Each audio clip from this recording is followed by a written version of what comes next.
Nah, selanjutnya dari lambung itu menuju kemana? Nanti makanan dari lambung itu akan menuju ke usus halus.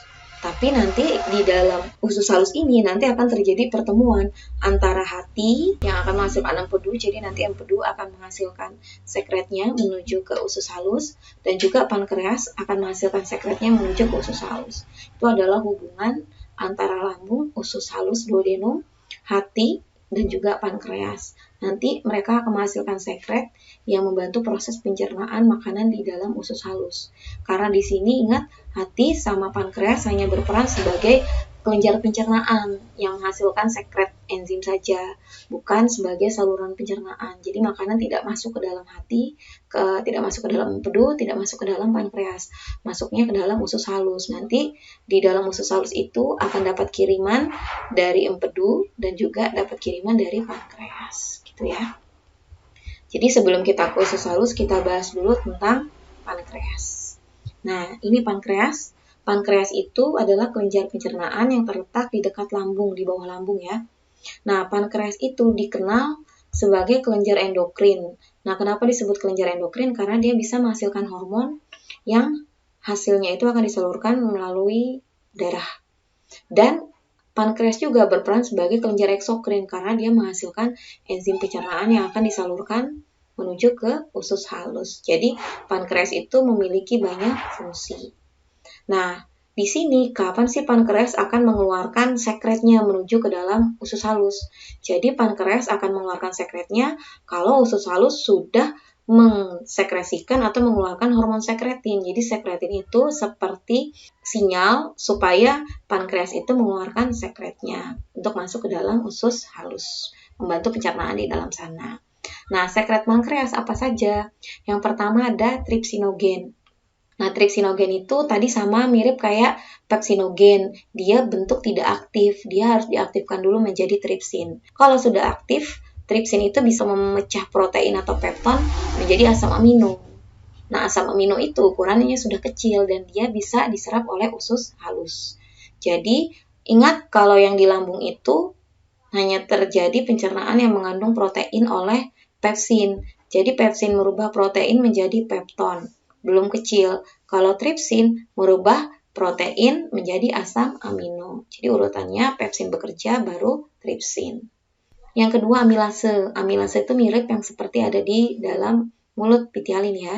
Dia fungsinya untuk mencerna amilum menjadi maltosa dan glukosa karena pencernaan di mulut itu belum sempurna. Nanti akan dibantu lagi pencernaannya di dalam usus supaya lebih sempurna. Kemudian yang ketiga lipase. Lipase itu untuk mencerna lemak. Nah, lemak itu dicerna menjadi paling kecil yaitu asam lemak dan gliserol. Dan pencernaan lemak itu agak rumit dan dia tidak hanya membutuhkan lipase, tapi dia juga membutuhkan cairan empedu. Nah, cairan empedu itu nanti berperan dalam mengemulsikan lemak ya. Nanti itu dapat kiriman dari hati ya. Jadi, mencerna lemak itu dibantu oleh dua hal. Pertama lipase, yang kedua adalah cairan empedu. Nanti hasil pencernaan lemak itu ada asam lemak dan juga gliserol. Dan yang terakhir, pankreas menghasilkan ion bikarbonat. Nah, ion bikarbonat itu berfungsi untuk menetralkan keasaman makanan yang berasal dari lambung. Jadi ingat, kalau kondisi lambung asam, kalau kondisi usus halus itu harus lebih agak sedikit basah. Nah, yang untuk menetralkan HCl itu adalah ion bikarbonat. Kemudian kelenjar pencernaan selanjutnya ada hati atau hepar.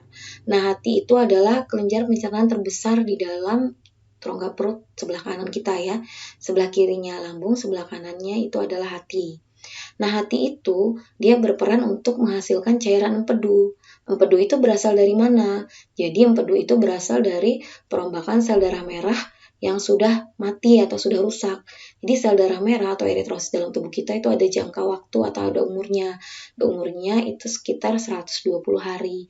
Nah, kalau sudah tua itu dirombak dan dirombak menjadi cairan empedu. Nah, cairan empedu itu nanti akan ditampung di kantung empedu. Nanti kemudian akan disalurkan menuju ke usus halus, yaitu duodenum. Sehingga nanti si cairan empedu itu membantu dalam proses pencernaan makanan, khususnya makanan yang mengandung lemak. Karena tadi sudah disebutkan, cairan empedu itu berperan untuk mengemulsikan lemak. Nah, mengemulsikan lemak merubahnya menjadi ukuran yang lebih kecil agar mudah diserap dan dicerna oleh enzim dan akhirnya diserap oleh tubuh. Gitu. Nah, kapan sih empedu itu akan dialirkan oleh kantung empedu? Nanti usus halus sendiri akan mengeluarkan hormon yang berperan untuk merangsang supaya si kantung empedu itu mengeluarkan cairan empedu. Nah, hormonnya namanya adalah koleositokinin. Nah, itu dihasilkan oleh usus 12 jari. Selanjutnya ada usus halus atau intestin. Usus halus itu berperan tidak hanya sebagai saluran pencernaan tapi juga sebagai kelenjar pencernaan. Nah, usus halus sendiri itu ada 3 macam. Ada duodenum yang dia pas ada di bawah lambung, kemudian ada jejunum, amalia usus kosong, dan ada ileum adalah usus penyerapan. Nah, fungsinya beda-beda. Kalau duodenum itu untuk pencernaan. Kalau jejunum itu untuk pencernaan dan juga penyerapan. Jadi pencernaan terakhir itu terjadinya di jejunum. Dan usus penyerapan itu mulai dari jejunum dan terakhir penyerapan itu ada di ileum. Gitu ya. Nah, di sini pada usus itu terjadi pencernaan secara kimiawi. Jadi makanan yang kita makan harus selesai dicerna di bagian jejunum, baru nanti akan diserap. Nah, diserapnya itu dalam bentuk yang paling kecil. Jadi kan makanan itu ada banyak ya. Ada karbohidrat, ada protein, ada juga lemak. Nah, karbohidrat berupa karbohidrat kompleks amilum itu besar. Dia harus dirubah menjadi lebih kecil supaya bisa diserap tubuh. Nah, yaitu dalam bentuk monosakarida seperti glukosa. Sedangkan kalau penyerapan protein paling kecil itu dalam bentuk asam amino. Dan pencernaan lemak itu paling kecil dalam bentuk asam lemak dan juga gliserol. Nah, sedangkan untuk vitamin, mineral, air itu tidak perlu dicerna, dia langsung diserap oleh tubuh. Dalam saluran pencernaan makanan tadi, itu makanan yang mengandung amilum itu mulai dicerna di mulut. Nah, karena ada enzim betialin. Nanti terakhir dicerna itu di dalam usus jejunum dan diserap di sana juga.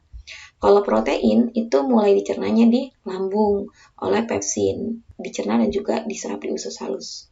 Dan kalau lemak itu mulai dicernanya di usus halus, yaitu di usus 12 jari. Nanti juga diserapnya di usus halus juga. Nah, makanan-makanan yang tadi sudah diserap oleh usus halus, nanti beda-beda posisinya. Kalau glukosa, asam amino, vitamin, air, mineral itu diserapnya di usus halus, itu melalui kapiler darah. Nah, ini adalah penampang dari usus kita. Usus kita itu bagian luarnya itu lurus aja, tapi dalamnya itu berkelok-kelok. Nanti di bagian dalam tersebut, ternyata usus kita itu tersusun dari berbagai macam jaringan dan juga terdiri dari kapiler darah. Jadi makanan yang kita makan nanti habis diserap dari usus, dia nanti akan masuk ke dalam kapiler darah. Makanannya hanya yang glukosa, asam amino, vitamin, kemudian mineral. Jadi vitamin juga yang larut dalam air, seperti vitamin B dan juga vitamin C. Nah, nanti dari kapiler darah, zat-zat makanan tersebut akan dibawa ke vena porta hepar. Nanti dari vena porta hepar menuju ke hati, dari hati baru ke seluruh tubuh. Dari seluruh tubuh itu nanti akan diantarkan ke setiap sel. Nah, sel itulah nanti yang akan menggunakan sari-sari makanan tersebut untuk dipecah menjadi energi melalui proses pernapasan.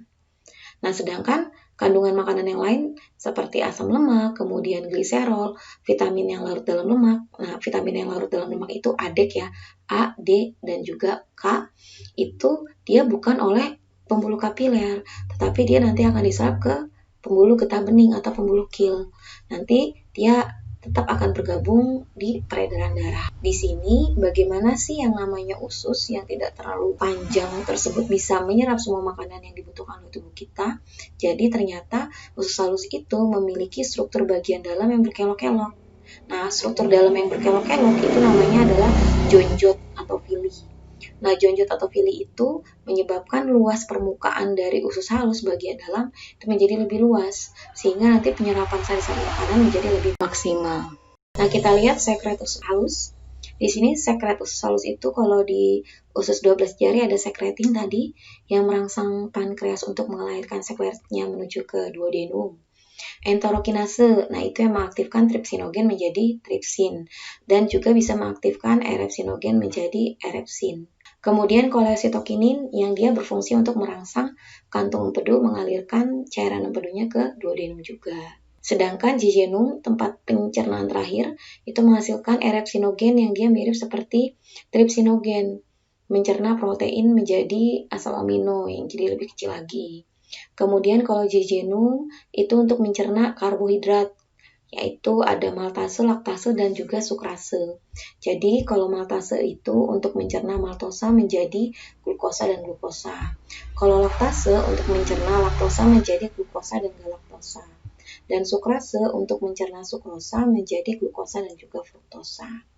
Setelah pencernaan selesai di usus halus, jejunum akan diserap di jejunum dan juga ileum. Nah, makanan yang sudah tidak mengandung sari-sari makanan akan bergerak menuju ke kolon atau usus besar. Nah, tadi di sini usus halus, nanti menuju ke usus besar, kolon. Nah, usus besar sendiri nanti terdiri dari naik ke atas itu namanya kolon ascendens. Kemudian bagian datar transversum. Bagian turun itu descendens. Kemudian nanti ada rektum dan berakhir ke anus. Nah, di sini nanti ada usus besar itu ada usus buntu, kemudian juga ada umbai cacing nih. Umbai cacing itu adalah appendix. Appendix atau umbai cacing itu bisa mengalami infeksi kalau dia kemasukan sesuatu, apakah zat makanan dan lain-lain. Nah, apabila terinfeksi mengalami yang namanya penyakit usus buntu atau dikenal dengan nama appendicitis. Nah, apabila orang terkena appendicitis itu harus segera langsung dioperasi, khawatirnya nanti umbai cacingnya ini akan pecah yang mengakibatkan nanti rongga perut akan mengalami kontaminasi. Nah, biasanya dicirikan dengan bagian perut kanan bawah itu mengalami sakit apabila ditekan, itu bisa pertanda salah satunya mengalami appendicitis. Di sini makanan yang tidak dicerna seperti selulosa. Selulosa itu serat-serat di sayur-sayuran. Jadi sayur-sayuran itu sebenarnya tidak bisa dicerna oleh tubuh kita karena dia mengandung selulosa. Nah, tubuh kita tidak menghasilkan enzim selulase yang bisa mencerna selulosa. Makanya selulosa akan keluar kembali.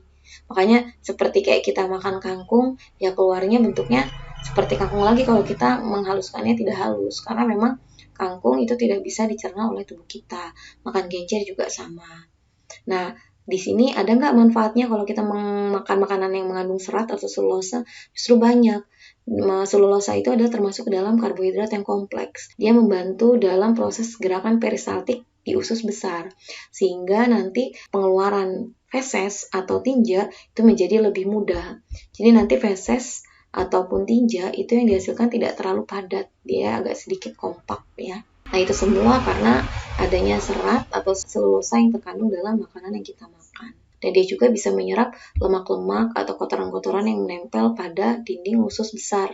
Jadi dia bisa membersihkan kotoran-kotoran lemak-lemak yang menempel di usus besar. Jadi pengen usus kita bersih, jangan lupa tetap makan makanan sayur atau buah-buahan yang banyak mengandung serat. Fungsi usus besar sendiri itu pertama untuk melakukan proses pembusukan makanan. Jadi di usus besar itu terdapat bakteri.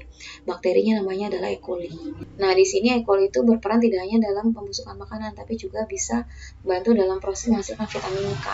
Di mana vitamin K itu membantu dalam proses pembekuan atau penutupan luka. Kemudian di usus besar juga berperan dalam proses penyerapan air dari sisa makanan yang banyak mengandung air. Nah, jadi begini, kalau misalnya kita banyak makan makanan yang mengandung air, nanti sisa makanan tersebut di usus besar itu akan diserap kembali airnya, sehingga nanti feses yang keluar akan menjadi lebih padat. Nah, di sini apabila kita menunda buang air besar terlalu lama, itu menyebabkan feses berdiam diri di dalam kolon juga lama. Kalau feses lama di dalam kolon itu juga bisa menyebabkan penyerapan air di dalam kolon semakin meningkat. Akibatnya feses atau tinja itu jadi keras. Sudah penyerapan di dalam usus besarnya air banyak, feses menjadi keras dan kamu kurang makanan-makanan berserat. Alhasil itu menyebabkan kamu sulit untuk buang air besar. Atau istilah namanya adalah sembelit atau konstipasi. Nah, konstipasi yang berat sembelit itu bisa menyebabkan wasir atau hemoroid. Karena wasir atau hemoroid itu terjadi apabila pembuluh darah di sekitar anus itu pecah sehingga nanti fesesnya berdarah. Itu terjadi karena apa? Karena yaitu feses yang keluar terlalu keras dan ukurannya terlalu besar sehingga memecahkan pembuluh darah yang terdapat di daerah anus. Nah, beda lagi kalau kita kena infeksi, misalnya diare. Kalau diare itu menyebabkan penyerapan air di dalam usus besar itu menjadi terhambat. Jadi nanti aliran feses itu menjadi lebih cepat. Jadi yang keluar juga lebih encer. Itu namanya diare. Nanti di usus besar itu feses didorong secara teratur dan juga lambat melalui gerakan peristaltik ya, yaitu meremas mendorong. Nanti akan sampai di rektum. Rektum itu berfungsi untuk menyimpan feses sementara. Apabila penuh, ada rasa ingin buang air besar, maka feses akan turun menuju ke anus, dan di anus akan diatur pengeluarannya menggunakan otot sadar dan tidak sadar. Sehingga apabila menemukan tempat yang tidak tepat, buang air besar bisa ditahan terlebih dahulu.